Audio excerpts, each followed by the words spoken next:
everyone, my name is Aisyah Binti Ahmad and today I will be presenting my final year project entitled Assessment of Water Quality in Sungai PERLIS using Macroinvertebrates Diversity Indices. Rivers are among the most important freshwater ecosystem because they provide water for domestic use, agriculture, industry, and support a wide variety of aquatic organisms. However, increasing human activities such as agriculture, industrial discharge, and urban development have caused deteriorations in river water quality. These activities introduce pollutants and sediments into river, disrupting ecological balance and threatening aquatic biodiversity. Because of these issues, continuous monitoring of river health has become increasingly important. Conventionally, river water quality is assessed using physical-chemical parameters such as dissolved oxygen, pH, temperature, and biochemical oxygen demand. Although these parameters are useful, they only represent the water condition at the exact time of sampling. Therefore, biological monitoring has become an important complementary approach. Among biological indicators, benthic macroinvertebrates are widely used because they spend most of their life cycle in the river and have different tolerance level towards pollution. Changes in their abundance and diversity reflect the long-term environmental condition rather than temporary fluctuations. There are two major issues addressed in this study. Firstly, water quality assessment in Sungai PERLIS mainly rely on physical-chemical parameters, which only provide temporary information about water conditions. Secondly, there is currently no established biological monitoring baseline for Sungai PERLIS. Therefore, this study aims to fill this knowledge gap by assessing river health using macroinvertebrates communities. This study has three objectives. The first objective is to identify the macroinvertebrates families present in Sungai PERLIS. The second objective is to compare the spatial diversity between upstream, midstream, and downstream stations, as well as temporal diversity from May until July using the Shannon-Wiener Diversity Index and EBT richness. The third objective is to determine the relationship between macroinvertebrates abundance and selected physical-chemical parameters using secondary water quality data. Previous studies reported that macroinvertebrates have different sensitivity towards pollution. Sensitive taxa known as EPT, which include Ephemeroptera, Plecoptera, and Trichoptera, require clean, well-oxygenated water to survive. In contrast, pollution-tolerant organisms such as Chironomidae are able to survive in degraded environment with lower dissolved oxygen. River zonation also influences macroinvertebrates distribution. Upstream areas generally support higher biodiversity because they have faster water flow, lower temperature, and higher dissolved oxygen. Meanwhile, downstream areas usually experience lower flow, higher sediments accumulations, and greater anthropogenic disturbance, resulting in lower biodiversity. This study was conducted at 3 stations along Sungai PERLIS. The upstream station represented the least disturbed headwater section. The midstream station represented a transitional zone influenced by agricultural and urban activities. The downstream station was located near the estuary at Kuala Perlis, where tidal influence and human settlements are more prominent. These 3 stations allow spatial comparison along the river. Macroinvertebrates were collected using a fine mesh plankton net by sweeping through aquatic vegetations, roots, and sediments along the riverbank.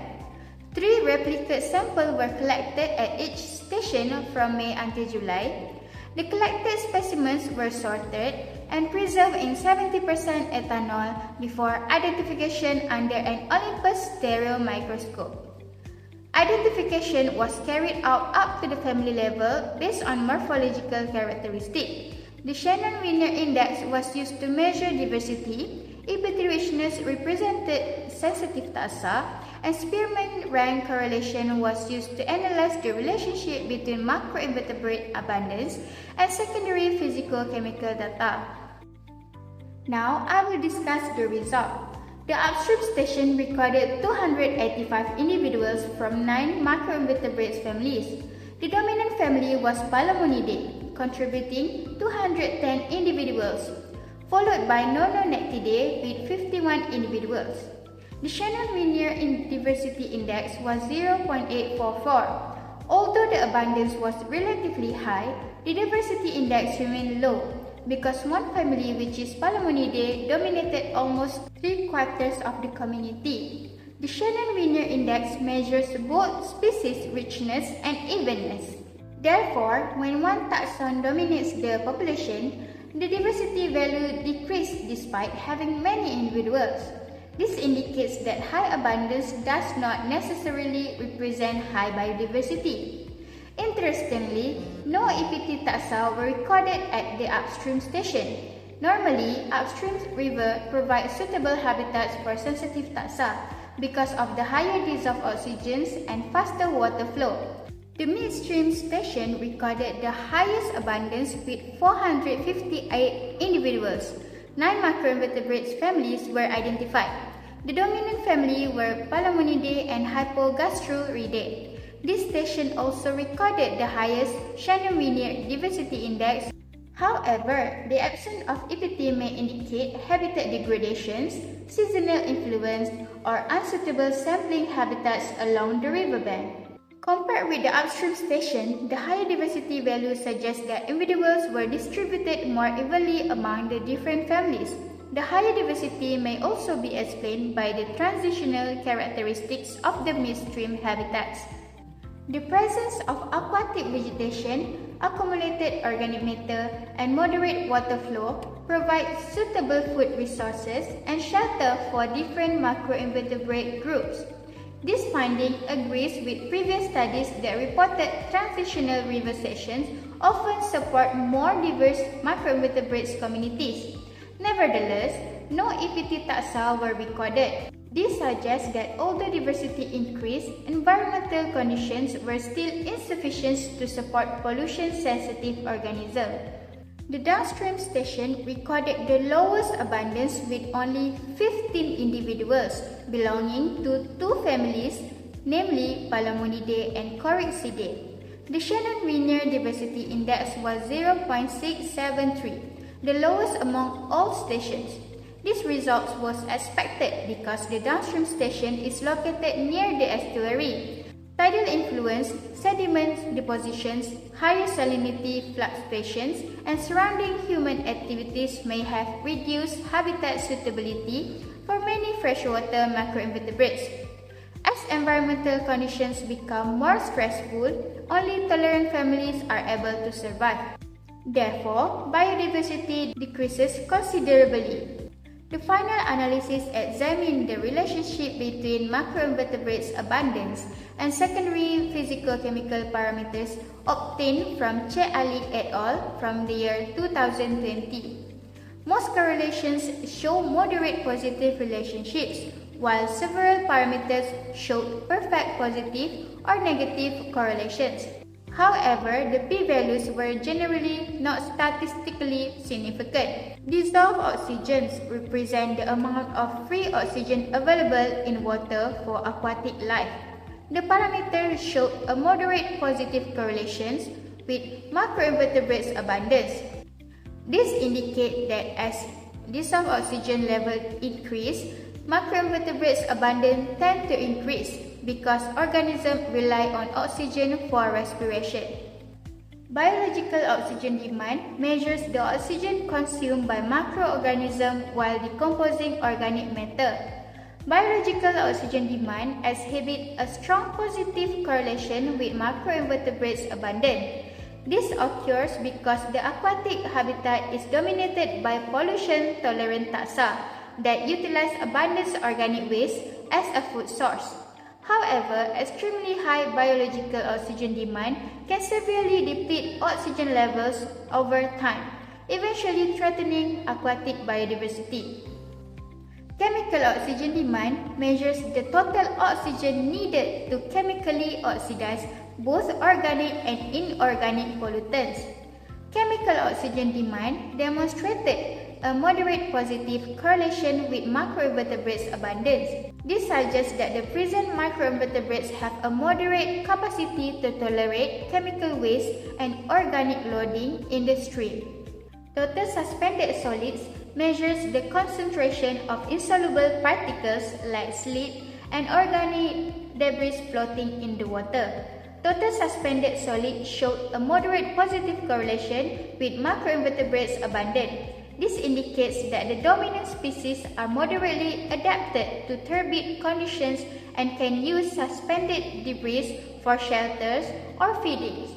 High total suspended solid levels, however, can clog respiratory gills and smother benthic habitats for sensitive organisms. Ammoniacal nitrogen quantifies the toxic ammonia compounds derived from sewage discharge and organic decay. Ammoniacal nitrogen demonstrated a strong negative correlation with macroinvertebrates abundance. As ammoniacal nitrogen concentration rise, macroinvertebrates population declined sharply due to chemical toxicity of ammonia. High ammoniacal nitrogen level cause direct mortality, damage respiratory tissues, and severely disrupt the physiological balance of aquatic fauna. The pH parameter indicates the acidity or alkalinity level of aquatic environment. In this study, pH exhibited a strong negative correlation with macroinvertebrates abundance. This negative correlation indicating more acidic water recorded a higher abundance of macroinvertebrates. This occurs because the sample sites were dominated by acid-tolerant species that can adapt and thrive in lower pH environments, whereas the extreme pH shifts would normally stress sensitive organisms. In conclusion, this study successfully identified macroinvertebrates family along Sungai PERLIS and compared their diversity across 3 sampling stations. The midstream station recorded the highest abundance and diversity, while the downstream stations recorded the lowest. No APT taxa were detected, suggesting that sensitive macroinvertebrates were absent throughout the study area. Overall, these findings demonstrate that macroinvertebrates are valuable biological indicators and should complement conventional physicochemical monitoring for a more comprehensive assessment of river health. This study has several limitations. The first one is sampling was limited to the riverbanks because of safety consideration. Second, identification was conducted only up to the family level. In addition, secondary physicochemical data from 2020 were used instead of primary data collected. For future research, sampling should include the mid-channel and refill habitats. Identification should be extended to species level, and biological sampling should be conducted together with physicochemical measurements to obtain more accurate ecological assessment. That concludes my presentation. Thank you very much for your attention.